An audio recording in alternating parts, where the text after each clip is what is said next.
Hello. Shall we get into the incredibly strange creatures who stopped living and became mixed up zombies? No. Okay.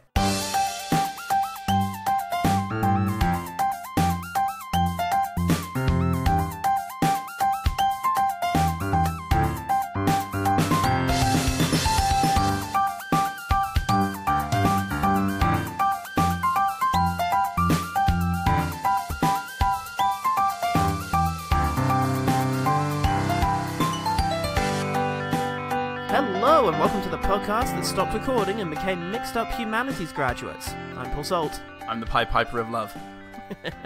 And it's an episode with a 5 vaguely near it, so it's time for a blast from the past. And we're journeying beyond the whirling cyclone of the swarm, beyond the madness of Manos, and depositing ourselves all over 1964's... Holy fuck, look at the length of that prick. The incredibly strange creatures who stopped living and became mixed up zombies. From the innocence of music and laughter comes the twilight of terror, an unspeakable pit of dismal subhuman monsters who drool and gibber, moaning for the thrill of revenge.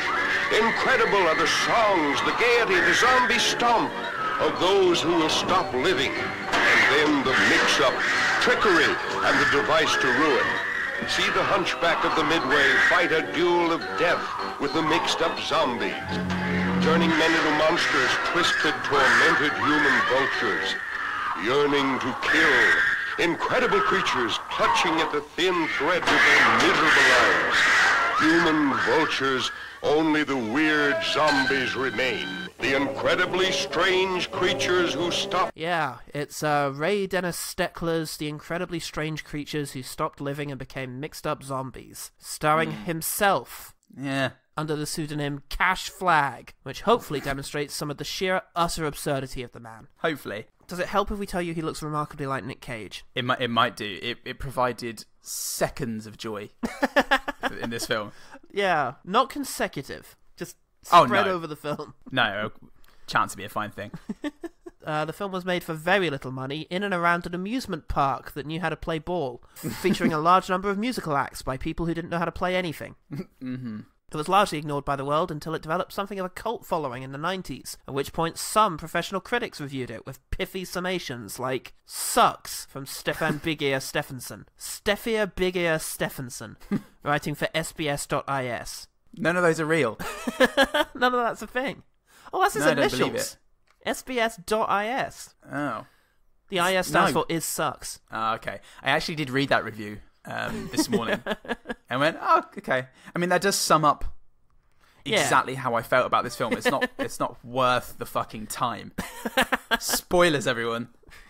It's worth exactly 4 letters. There's 5. So he really went above and beyond with Sucks. Yeah, couldn't even bother to count them.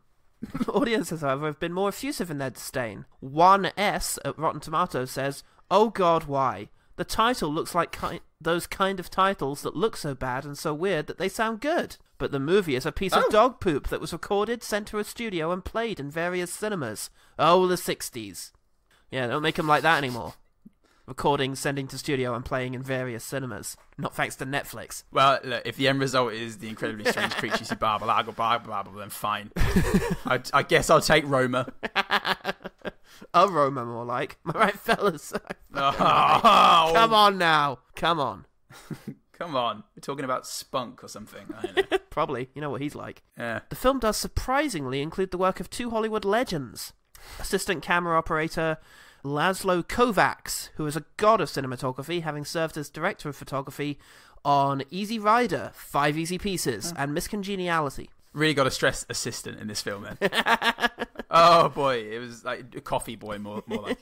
Well, the main camera operator was Vilmos... Oh, fuck, I meant to Google his surname. I'm just going to take a punt. Lanthimos. Well, the main camera operator was... Camera opera. I can't do this. What about the main camera operator, Paul? Well, let me tell you about him. His name was Vilmos Zsigmond. Who's even better. He photographed Deliverance, The Long Goodbye, The Deer Hunter. Oh. The Godfather. He also did Cinematic Corpse Heaven's Gate and Maverick, starring Mel Gibson. Oh. The two got to work together again on Close Encounters of the Third Kind, a similar project. And talked about this, I imagine. There's a good long... Yeah. Hey, do you remember what... No. No, I don't, and nor do you. Shut the fuck up and get off this spaceship. Now, the most famous piece of trivia about the film is that it was originally titled The Incredibly Strange Creatures or How I Stopped Living and Became a Mixed-Up Zombie. But it was sued by the studio behind Dr. Strangelove or How I Learned to Stop Worrying and Love the Bomb. Okay. And it was only after speaking to Stanley Kubrick himself that Cash Flagg agreed to change it. Which means that this movie took up at least 4 seconds of the attention span of the greatest director who ever lived. And god damn it for that. Could have been thinking about chess or Seinfeld. Other things that Stanley Kubrick liked. So, Paul, you dirty, filthy pig. What's one thing about the incredibly strange title that stopped being amusing 5 minutes ago and became a tiresome bore that made you want to become an incredibly strange creature that stopped living and become a mixed-up zombie? The alcoholic dancer at the beginning. Remember her? Yes, I do. She had lovely, strong legs. Oh, she did. Yes, she did. They're very muscular. And we got to see a lot of them and some of her butt. Yes. Fantastic. She could have killed many a man with those. Yep. Maybe she was a real dancer and they found her at the fair. Where all the dancers go? At the fair, in the bin. Used dancer bin. Plentiful resource for early filmmakers. God bless them. Such as the Manos guy. Who found them and beauty contestants. All shoved up the same corner. The fair bin. Yeah. Alright, Paul, well that sounds horrific. What happens in that film that we're talking about? Oh, well, we start with a gypsy fortune teller who is entertaining a fantastically horrendous drunk man. Yeah. Who is only interested in drinking neat liquor and insulting this woman and everything she stands for. To pay him back for that, she says, right, I'm going to get my version of Torgo onto you. Mine not quite as entertaining. Mine nowhere near as entertaining Torgo to get you. Ortega, she says, and Ortega comes in and sort of does something to him. And then... I wish. What was that? Nothing. There's a better film happening somewhere else in the future. Yeah. In the lawyer's office. In the fucking Texas lawyer's office overlooking the oil baron's estate. Oh god, even the mythology of Manos is more interesting than this. Yeah. Some guy who directs shit also directed this, Kill Surprise. Yeah. So, we get the credits after he gets pummeled, and I noticed the credit Son Hooker, and write that down. Nice. The credits for me reminded me of, it's like if David Fincher was responsible for the credits to Hannibal. Yes. It's the most impressive thing about the movie for me. Definitely, it was really good. Afterwards, we get a sexy dance by aforementioned Leggy Lady.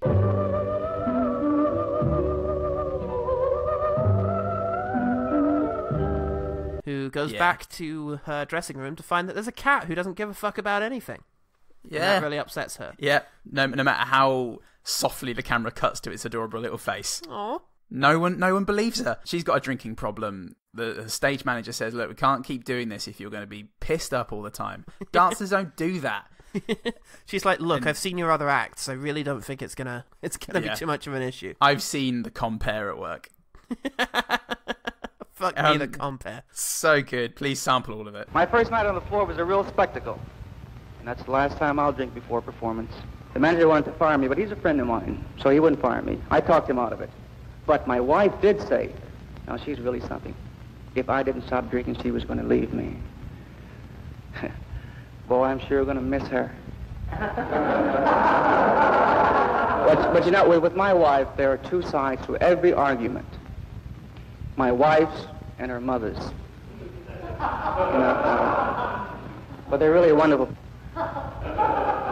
Meanwhile, two of Nicolas Cage's haircuts are talking to each other. Yeah. And they both agree that they're going to go out with the main Nicolas Cage's best gal, who is busy hanging out in the 50s with her mum. And they do. He's he's an easy riding, raging bull of a character, boy. This guy. He's standing on his car. In his baby blue Winnebago. Yeah. It's not a Winnebago, sorry, it's a station wagon. That's the one. Family car of the 50s. Well, he's a subversive type. Oh, he is. He's actually very exciting. He does stuff like pointing at signs, bringing his weird mate on dates, visiting a fun fair in the early afternoon, throwing a rock at the sea, running and jumping. Yes. He's pretty sexy.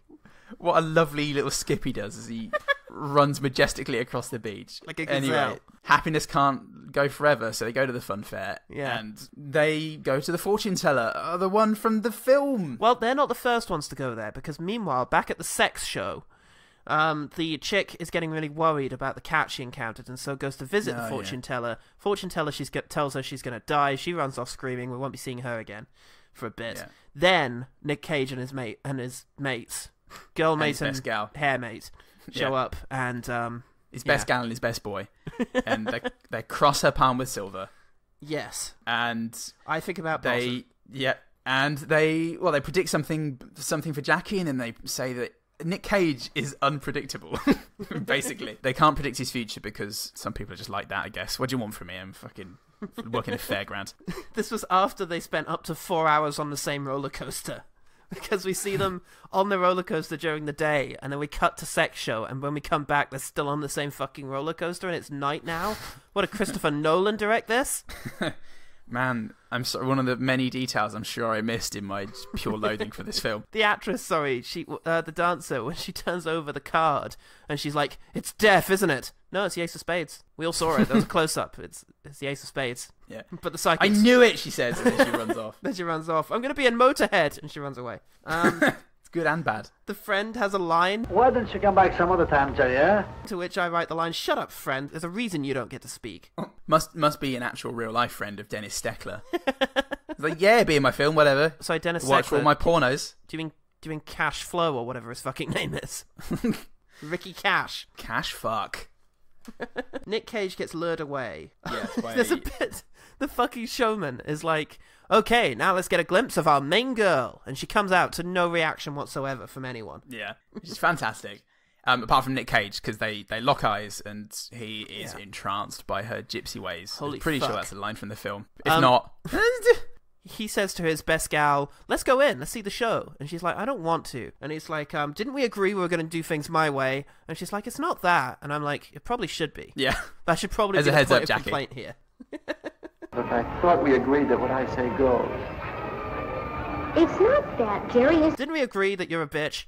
Yeah, we did, but I don't know. I don't like the way you were eye-fucking that lady for 7 minutes. Yeah. So many things wrong with their relationships, and that explains why she goes home with Nicolas Cage's incomprehensible foreign friend, and Nick Cage goes in to meet his destiny with the gypsy dancer. Yes, he watches the act previously, which involves erotic bobbing.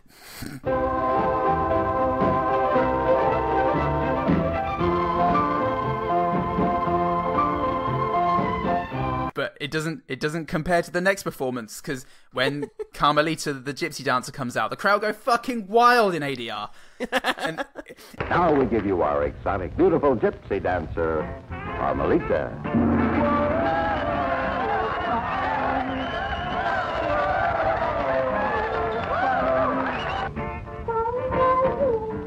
it just keeps cutting back to this stoic audience, pointedly not reacting, as the crowd goes wild on the speakers.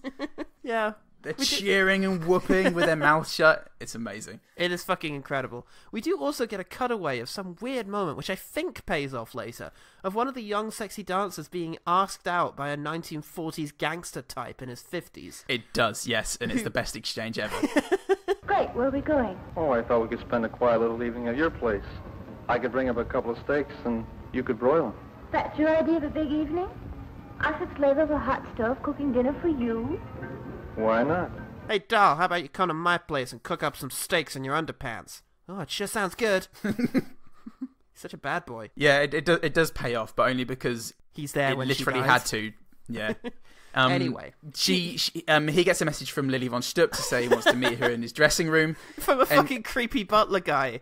Yeah. He hands him the message, and I swear to God. From Ortega. From Ortega, and it looks like the message is from him, because her signature's at the bottom, and the top of the message is, "Come and see me behind stage." And Ortega's just fucking there, like... He's a sauce one. He's a sauce one? Sorry, I was just distracted by a tree that looks like a person outside my house. Fucking hell, go out and kill it. Cage blinks a lot and then goes upstairs. He's trying to squint out the angle in here. And Cage goes upstairs and is like, "Hey, I want to have sex with you." And she's like, "Sure, just go through that curtain." "Yeah, okay." Whoa! And then he's get outed. He's get outed, yeah. He's put into the... what is it? The sunken place. Yeah, drunken place. The drunken Cage place. Yeah. And then Cage really loses the audience by stabbing the main girl to death during the act. Yeah, the strong-legged one. Yeah, the strong-legged one. And he knocks shit out of the other one. Guy he was dancing with. Nick Cage loses a lot of goodwill when he does that. Also the Wicker Man. Yeah, which he also does. That. Yeah, he was hypnotized into choosing every film that he was ever offered, regardless of acting style. And yeah, case in point, the strange creatures he defung. And defung. He then wakes up. He goes into his fantastically red bathroom, and then he checks the mirror to see if he's turning into a vampire. Yeah, not as yet, but he doesn't remember what's happened in the previous night. What is happening to me? Cheapies.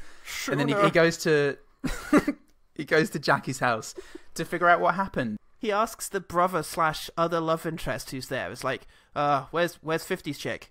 Oh, she's over there by the pool. Can you not see her? I mean, it's there. Oh, thanks. Jesus. Pretty hazy night, mate. It's been a long night. Some slack. He goes over and she says that it wasn't very nice what you did. Yeah. He says, yeah, I know. This crazy thing though, it wasn't really me. And she says, it wasn't. He was get outed. He was get outed. She goes, I don't know what that means. That film's not coming out for 70 years. He said, well, it's not my fault, you fucking bitch. And then he strangles her. He strangles her after her umbrella swirling time. Yes. Which she does every day. She's got to keep up the practice. Yeah. Yes, which is great. And then, he just goes to strangle her, and he thinks it's the dancer, and then it's not. And then either his friend or the brother rips him off, and he runs away. Well, he almost kills her, and then the editor kills the scene. Yes.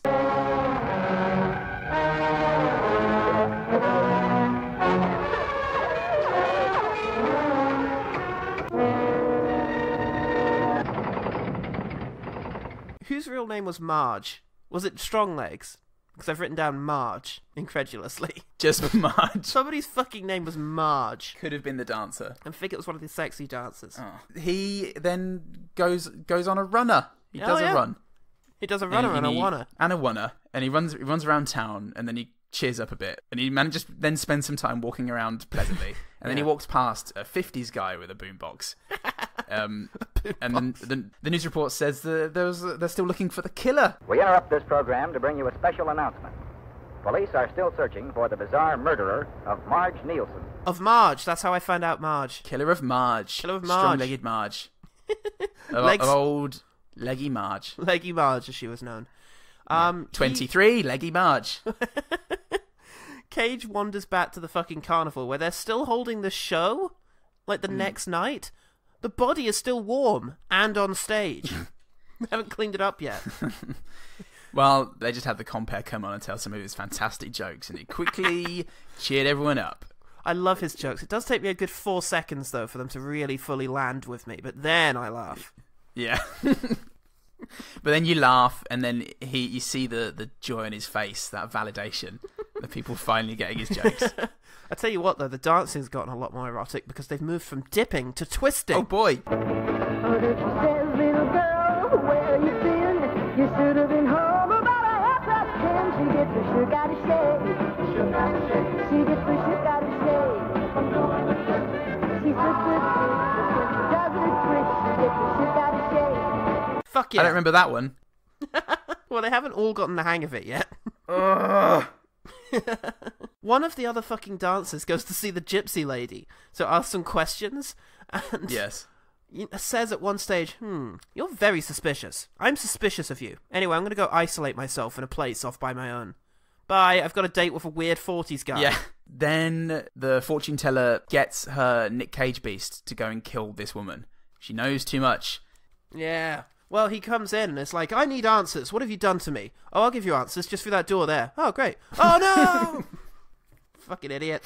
You really are stupid, Nick Cage from the 50s. He goes off to kill the lady who really must be desperate for accepting this date. Aww. This awful steak date. But his mates are going to catch up with him because the inexplicable friend says something like, I bet he's gone back to the fair. And 50s gal says, that sounds like something he'd do. Like choking me. Oh, Nicolas Cage. Oh, choky fairground Cage. They're always doing that. And the mum didn't like him before he choked his daughter. Yeah. Her daughter. Now she's okay. You better go help that young man. Turns out 2 wrongs do make a right.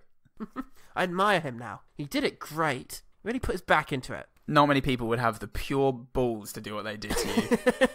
You fucking tramp. That's when you're meeting the girlfriend's parents. You've just got to show who's boss. Decision. Be decisive. Doesn't matter what decision. Start a nuclear war. Just stick to it. They'll respect it. Do a hate crime. Come in a cake.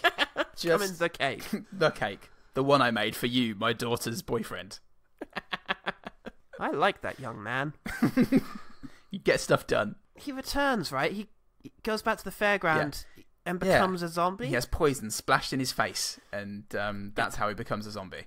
That's how he becomes a mixed-up zombie. He mixed up zombie. And then the family of Nick Cage and friends and his foreign friend and everyone basically in the film up until now, the 5 people that they could afford to pay $10 to be in this film, they all turn up at the gypsy fortune teller's place.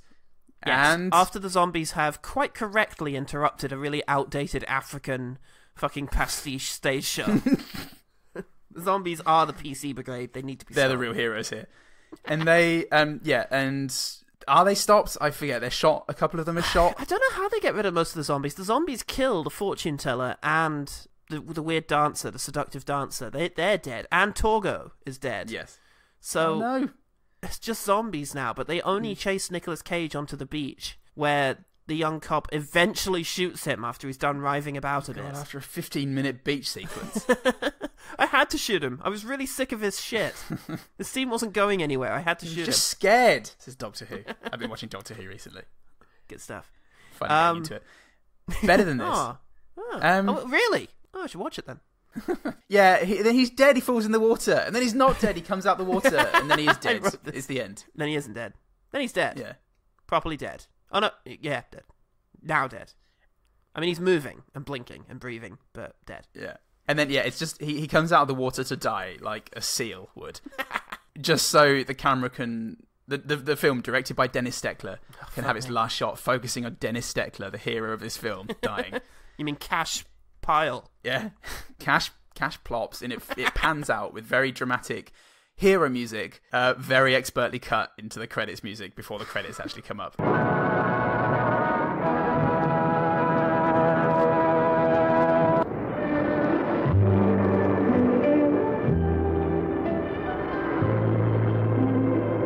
Really, really, really didn't like that, Paul.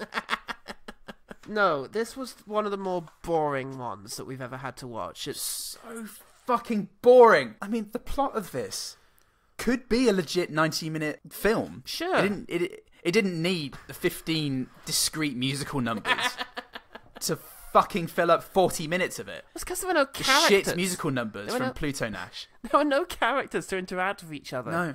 And so they just fell back on production. And I guess the director thought, if we put some songs in it, it'll fucking keep the audience's attention. Like an Emmanuel be distracted. God. That's it. The only interactions we had, there was one with Nick Cage and his friend, who I also thought was being played by Nick Cage at the beginning, with different hairstyles. He had his they were like Peggy Sue hairstyle in that one. Yeah, yeah. His friend Buddy Holly. It was, they were talking about how they're never going to get jobs because that's the life for me, and that's the only character building we ever had. Yeah. What did the gypsies even want? Oh God knows. What was their motivation? They were just covering themselves. Like, what were they doing at the beginning when they killed that guy? Yeah. I mean, it's like, weird chick comes, Leggy Marge comes, and she is told, you're going to die, and she panics and runs away, and then they just contrive to kill her, and they don't even bring her back as a zombie. Like, why? Yeah, why would they have to kill her? I think that we're going about this the wrong way, Paul, in trying to understand any of this film. Yeah. It's just shit. It was. It's lazy. Was That's the worst thing of it. Is it felt like a lazy cash grab. Even the title is just designed to be like, oh, that sounds crazy. Let's go see what that's all about. And then it's nothing. Yeah. Well, I was reading up in a few of this Dennis Steckler's other movies, reviews that I just like the look of on IMDb.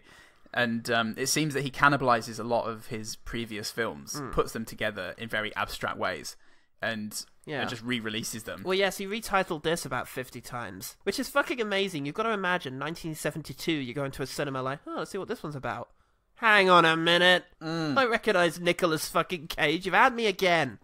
Because this is before IMDb. So anything could fly. And it's pre-Cage, really. So you're not gonna be like, there's that guy that I recognise for no reason. Although you would actually, because Dennis Steckler looks like Nicolas Cage, so of course you'd recognise him.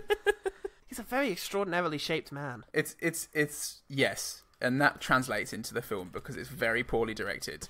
It's crazy bad editing. It's as poorly directed as that man's face. Yeah, get a hold on it for once, Dennis. No, the editing's appalling. It's interesting camera work because you have got these two maestros behind the camera, sort of in training, and there's some great shots and some really moody lighting and stuff like that. But it's edited to fuck. Yeah, the number of times the music is just cut before it can reach its peak before the next scene. Yeah, and again, the ADR audience diegetic sound is just everything is so fake about it and so poorly put together. It's so much more than Birdemic could ever hope to be. Yeah, but there's a cynicism it's not there. funny or enjoyable in any way. Yeah, James Gwen, though, he really felt like he was making the movie, you know? He was making his birds. Yeah. And this, it just felt like he was making project number 59A. Yeah. You know, business proposal, here's how I intend on getting cash on my investment. You know, there's a real cynicism here, which I dislike. Yeah. Birdemic is charmingly shit. Yeah. And that's the main difference. And this isn't a so bad it's good movie. No. Pretty much bereft of anything decent. Yeah. Except for some quick fire. Yeah, I'm done talking about this film. Yeah, we're done. Let's just quick fire. Because there are some good things. Like, no film is worthless. This film isn't worthless. There's some pretty fucking bafflingly weird things about it. But here are the things that are going to make it worth your while to watch The Incredibly Strange Creatures Who, etc. Starting with you. You idiots. I think the aesthetic of the film was pretty disgusting at times. the Ortega, the little trinkets that the gypsies had, and there are just loads of really horribly painted, gaudy, disgusting things that I was eating at the time, and it really made me... really put me off my lunch. Well, I'm trying to eat lunch here.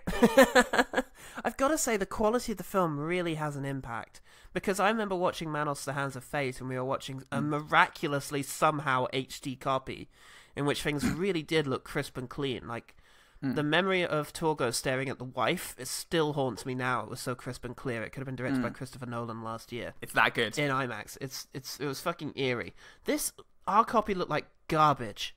And that really did depress me. Just everything's so dank and dingy and, flecked. It's upsetting. Just wasn't loved in the same way that Manos, the Hands of Fate has been, so it hasn't had the same... Yeah. It's been rightly discarded as garbage. But there were some interesting shot compositions, such as the really dynamic shot of Gypsy Chick picking up the poison at the very beginning, where we see the poison and then her hand, and then the poison bottle with her hand both moving. There's a dynamic shot, and it's right up top. Cool. I really enjoyed the horrible drunk man's double take when he sees Ortega come in. He does a double take and spits his alcohol all over the place. Yeah. It's a classic double take. I can't deny its greatness. Oh, a nice line from Steak Guy, having invited his dame along to share in this delightful evening he's got planned. It's all been a little bit weird and shit, and then she's like, what about the dishes? And he says, I'll wash the dishes. That was nice. It was like a nice guy moment. Like, I was like, oh, that's kind of sweet. Maybe I would go out with 40s gangster man in his 50s. Yeah. Look, the 40s and 50s, different moral matrices made up society, and a guy doing the dishes is a fucking diamond, as far as I'm concerned. And you could be 50 years older than the girl you were macking on. It's fine. Yeah. Encouraged, even. Well, that hasn't changed. You've got to bear you young. Yeah, that's true. Have you seen The Mule? Have you seen Italy?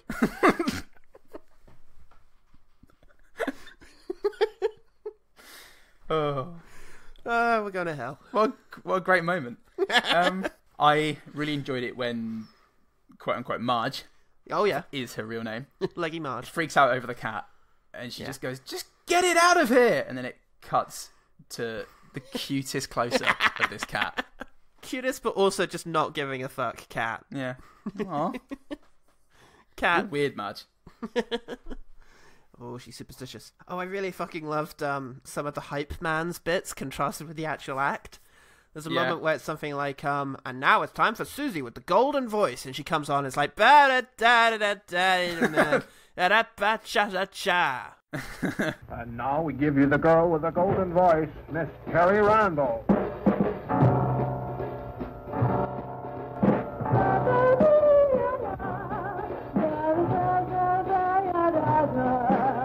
At another point, it's You're in the fairground.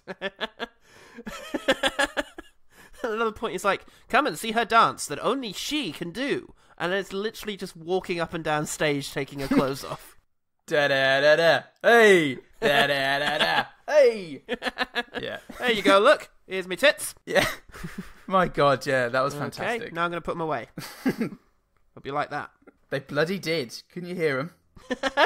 4 seconds after it happened, but I heard them. I really did love the little jumps of Nick Cage as they're running down the beach. So joyous. He was so so joyous. innocent. This bad boy, this supposed ne'er-do-well. I do love the fact that he was supposed to be the bad boy. Yeah. I just love the beach, guys. Fucking The love beach, where all of your dreams come true. Gee whiz. I think the first line of the Wikipedia summary is something like, Nick Cage and his best friends go for a trip out, they go for a day out at the seaside. And it's just a day out at the seaside. It's fucking amazing. Good foundation for a horror film. And then they go to the fairground. It's top Are you listening, Jordan Peele? Are you? He could make it work. Yeah. Good question. Most important question we've asked all year. There's something really creepy about the painted face guy. I kind of like Nick Cage's dream after he kills the chick. And there's a guy with a weird painted face who's just running madcap through the dream. And to me, it was as if the guy was trying to find the dreamer, kind of like Inception. He's running around through the memories trying to get, and you worry that he's eventually going to get to wherever it is that you're sleeping and get you whilst you're still in the dream. It was, or that he might somehow get out first, like in Twin Peaks. Yeah. It was really creepy, the way he was just running through these scenes and not being seen by anyone. I actually really enjoyed the dream sequence. Yeah. It was very abstract and aesthetically interesting. Yeah, spooky. Yeah. Yeah, and then contrasted when he wakes up with that deep red that his bathroom was. Yeah. There was just 3 minutes of that film that like Dario Argento had got on his hands on it. Excellent. Very good. When Marge goes to do her drunkest dance yet, and she's fired. The stage manager goes, "You're fired!" And he walks out, and she turns around with a sort of dejected look on her face, and then immediately picks up a magazine that says astrology on the front of it. Oh yeah. And the thought process that suggested to me was, oh well, at least I'll always have astrology. To me, it suggested, well, guess it's time for Plan B. Astrology. I'm going to be Mystic Meg. Yeah, no, that's what I mean as a profession. or at least I'll always have astrology. Let's have a look at what my backup career was. Oh, fuck. Shit. There's a shot of Nick Cage going down the hallway, silhouetted in darkness with a knife out. And I think he's about to kill Steak Guy. It was really good. It was very dynamic, and he moves well. Is it worth just emphasizing that it's not really Nick Cage? Because we have been calling him that throughout. It's writer-director, that guy. Cash. Yeah. Cash pile. Cash plug. They pulled out the cash plug for this one. Cash hole. It's all down the drain. Hi, I'm Cash Hole. Cash. My mouth is open. Are you related to Harry? Shh. We don't talk about Harry. We don't talk about that Black hole. sheep. Black hole of the family. Very good. Thank you. His hypnotism scenes Uh-huh. feature the camera repeatedly closing in Oh, his yeah. face with boing, boing, boing, boing to suggest that his mind is being destroyed. Yeah. The weirdest decision directorially for that. Yeah. And then they return to it later. I think when he's about to kill someone or when he's fighting his urges. The camera does the same repeated close up of his face with boing, boing. It's ridiculous. Amazing. It's very enjoyable. Some of the zombies' faces were genuinely creepy. All malformed and weird. It was, Oh, yeah. kind of sinister. And when Cage does come out and it's obvious that he's gone wrong, it was, it was quite good. There was one of the musical numbers that involved somebody revealing several dancers one after the other. Do you know the one I mean? When she's going around and revealing drawing curtains aside and a dancer comes That's out. That's right. the bouncing one. Yeah, that's the bouncing one.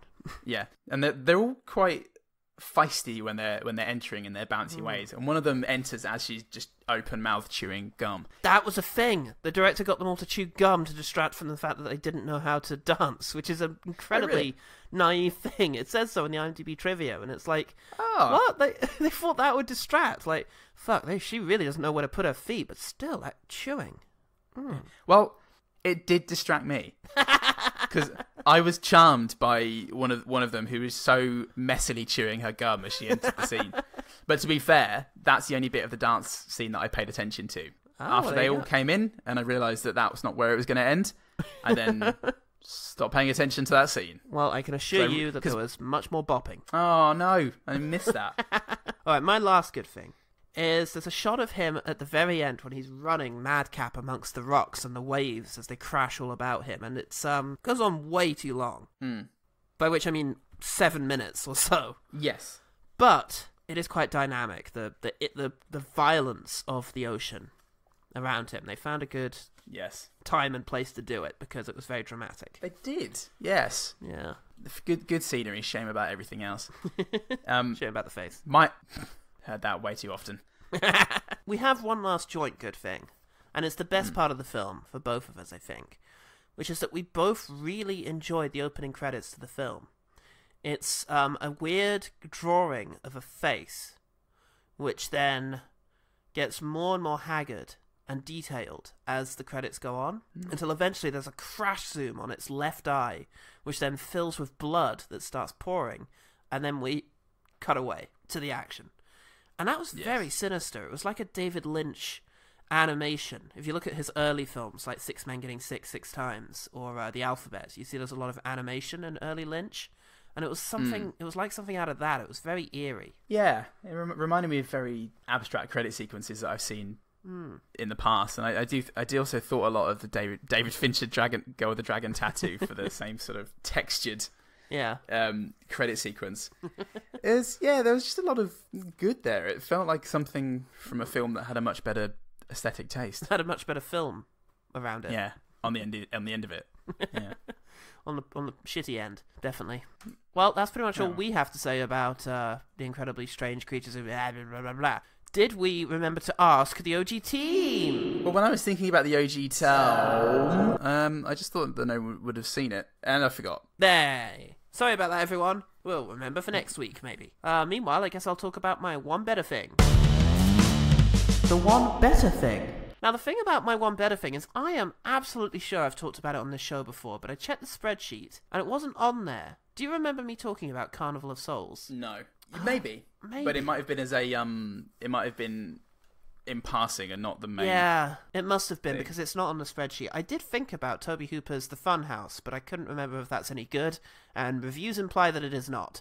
So I went with Carnival of Souls, which is another movie from the early 60s, 1962, written, produced, and directed by Herc Harvey, a director who didn't really work much otherwise from this, apart from in sort of documentary films. And it's a very interesting film. It's cheap, and it's somewhat poor in some of the same ways that this is. It's got a budget of like $33,000, and it's very scant, and it's got this bizarre minimalist organs score.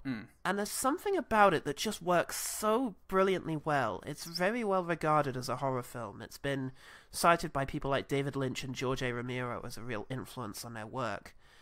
And it's I should say what it's about. It's about a young woman who, after surviving a car crash that claims the life of some of her friends, she arrives in a small town in Utah, where she is haunted and stalked by this strange figure called the Man, who's like all white and has this shock of white hair, and he keeps pursuing her, and she finds herself like wandering around and having these really weird interactions with other people, and there's this extended sequences of her sort of having these nightmare situations, like where it looks like everybody has the same face, or she's wandering around a carnival that's completely abandoned. It's a really creepy film, a real sense of menace, and it's like an upsetting nightmare. There's something really powerful about it. So, yeah, I really highly recommend it. It's very creepy, and it's basically a good version of the incredibly mixed up blah blah blah blah blah. Oh wow! Yeah. Maybe I'll check it out. Yeah, it's only 84 minutes. Ooh. My one better thing is no more than 90. So we're on a... No Country for Old Men. No Country for Old Women either, because my film is Anna and the Apocalypse. Oh, interesting. Now, Anna and the Apocalypse is either a 2017, 2018 or 2019 film, depending on who you check and where you live. So, yeah, and what you want from life. Put it on all three lists. Anna is a girl who feels suffocated in her hometown and is planning on taking a gap year to go to Australia for starters before going back to university. Her dad obviously fights against this, and all of this really quickly becomes irrelevant when a zombie apocalypse happens, and people in this small town are left to either go to the school, which they feel suffocate them, or to their place of work, and also accept the fact that they won't be leaving anytime soon. I thought of this after watching The Incredibly Strange Creatures You Mixed Up with Zombies, because A, zombies, yep. B, it's better than this, and C, it's also a fucking musical at Christmas. Holy fuck! It's a zombie romance action musical. Brilliant. It's great. It's really, really fun. It's actually music in there to tell the story rather than just filling the fucking plot up. So it runs down the plot. What a novel idea. I know. Well, you know, he said La La Land was crazy. Developing character and emotion and shit. Nah. Weird. Just go film the meat raffle. It's pretty funny. It's good gore. It's really good songs in a Gem and the Holograms type way. Very good poppy musical numbers. Nice. It's well shot. It's got Mark Benton in it, who you'd recognise if you googled him. It's got Paul Kaye in it. Oh wow! Forrest of Mia. As this crazy, uptight headmaster who, you know, for whom school is everything, and very quickly and obviously becomes the big bad. How the fuck is he playing that? On top of all these zombies. Yeah, it's well done. It's a really cool idea, and you know, don't fuck around wasting your time with incredibly strange. Yeah. Blah, blah, blah, blah, unless you really want to do what we do and find all the good things in films. Just spend some time watching Anna and the Apocalypse. Yeah. This next year's smash musical zombie hit of the summer winter, depending on a lot of things. And watch Carnival of Souls, and I think it'll earn a place on your top 10 list of films from 1962. I'm looking for at least 7 to fill that top 10 list. So. I mean, let's start with Carnival of Souls. You tell you what, 1962, Lawrence of Arabia. Yeah. So that's probably going to be number 1. To Kill a Mockingbird, yeah, okay. Piss off. Fuck Whatever. Whatever, 2 of the best films ever made. Eat my butt. That was the one better thing. Eat my butt. Thank you for listening to One Good Thing. Yeah, thanks so much everyone for taking another trip into the time portal that we call the 5 episodes. If you want to get in touch, you can do so on Twitter and Facebook at ogtpod. We're going to be putting out the request in just 1 minute for 1 minute and several days in the past by the time everyone listens to this. Oh, yeah. If you want to tweet at us your favourite original soundtracks. Yeah, or soundtrack moment, perhaps, if that's what you floats your boat. Just something, not a song, and not like a use of a piece of music from somewhere else, but an original piece of music in a film. Tell us what floats your boat. If it's an improv piece of hip-hop that wasn't planned, then that's also fine. If Childish Gambino was in there, go for it. Yeah, if Childish Gambino in The Martian suddenly turned around and went, I've got to get him off this planet, so everyone doesn't think I'm a planet, then that's also fine. He's growing plants in his own shit. I would definitely eat it. Why does Matt Damon keep getting lost in space? He disappeared out of Interstellar without a trace. Oh, yeah. He wouldn't be able to find the eyes in his own face. That's a triplet for you there. a rap triplet. That's like the side guy who comes in with his own extra lyric. And then every so often just comes in to go, oh yeah. Fuck yeah. Rapping. Better watch out. But yeah, if you want to leave a review or tell a friend, anything you can do to spread the OGT virus. Anything. It'd be greatly appreciated. God. Oh, good stuff. Yeah. Okay. I'm Paul Sold. I'm Paul Goodman. And remember, the one good thing, and we say this so that you don't have to find out for yourself, the one good thing about the incredibly strange creatures that stopped living and became mixed up zombies is that it has a really good opening credit sequence, and then things start to turn south.